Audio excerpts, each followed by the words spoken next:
Tidak ada seorang pun yang ingin kalau pekerjaan yang sedang ditanganinya itu terkendala atau bahkan gagal. Termasuk implementasi dari work automation ini. Lalu apa saja sih hal-hal yang sering membuat gagal atau sering membuat kendala dan bagaimana kita bisa menghindari hal tersebut? Yuk kita simak di video kali ini.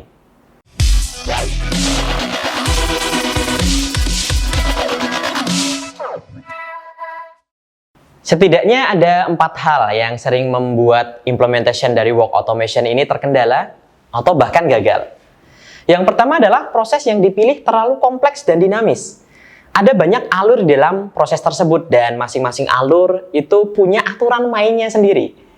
Misalnya meskipun inputnya sama, namun output dari proses tersebut bisa berbeda dan dipengaruhi banyak hal, serta seringkali melibatkan proses pengambilan keputusan yang membutuhkan proses berpikir secara kreatif dan butuh proses brainstorming terlebih dahulu sebelumnya. Dan kompleksitas serta dinamika ini menggiring pada suatu pekerjaan development yang lebih kompleks lagi dan juga maintenance nantinya di dalam platform tersebut yang tentu saja memerlukan tambahan biaya, waktu, dan tenaga. Tentu saja kita tidak ingin adanya implementation automation ini justru menjadi tambahan beban yang baru bagi perusahaan Anda. Dan untuk mensiasatinya, para pakar merekomendasikan untuk mulai dan memilih kandidat proses yang sederhana, yang alurnya sederhana dan punya standar aturan yang jelas. Dan yang kedua, target dari UI-nya berubah sementara si bot ini tidak mendapatkan memonya, tidak mendapatkan infonya atas perubahan tersebut. Bot ini akan berjalan dengan baik dan patuh sesuai dengan alur serta aturan-aturan yang sudah didesain dan ditanam di dalam platform ini. Ketika ada perubahan kondisi, maka bot ini kemungkinan besar akan stuck dan berhenti karena dia tidak mengalami sesuatu yang ada di dalam naskahnya. Ada sesuatu konteks, sesuatu hal yang di luar naskah tersebut dan dia tidak bisa mengikutinya. Misalnya ketika RPA bekerja dengan sistem ERP kita. Sementara kemarin baru saja ada perubahan field, penambahan field yang sifatnya wajib. Serta tidak ada informasi apapun tentang perubahan ini kepada tim automationnya. Maka ketika si RPA atau bot ini berjalan, di tengah-tengah prosesnya pasti akan berhenti, tidak bisa lanjut ke layar selanjutnya. Karena ada tambahan field yang bersifat wajib, namun itu tidak dijalankan oleh si bot. Maka dalam setiap perubahan yang dilakukan pada sistem, lakukan juga impact assessment sebelumnya terhadap sistem yang lain. Hal ini mampu mengidentifikasi di awal sistem mana yang nantinya berdampak, bagian mana dampaknya itu akan terjadi.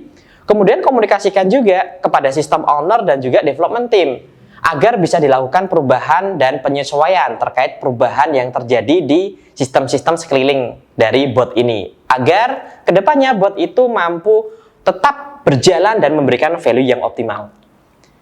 Yang ketiga adalah tidak adanya dukungan dari senior leader di perusahaan Anda.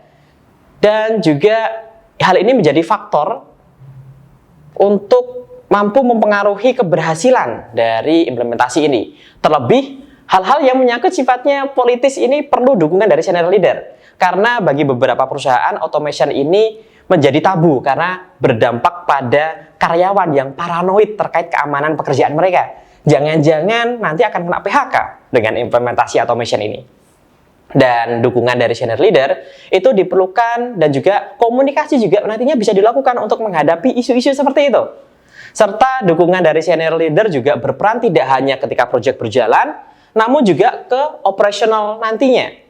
Maka perlu adanya buy-in dari senior leader untuk implementation work automation ini.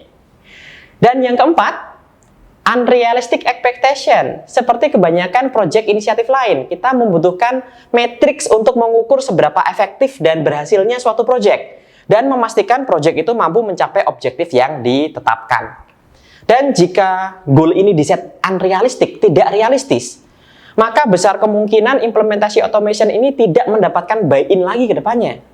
Terlebih tim yang menjalankan merasa stres, merasa gagal, tidak termotivasi, atau bahkan merasa depresi.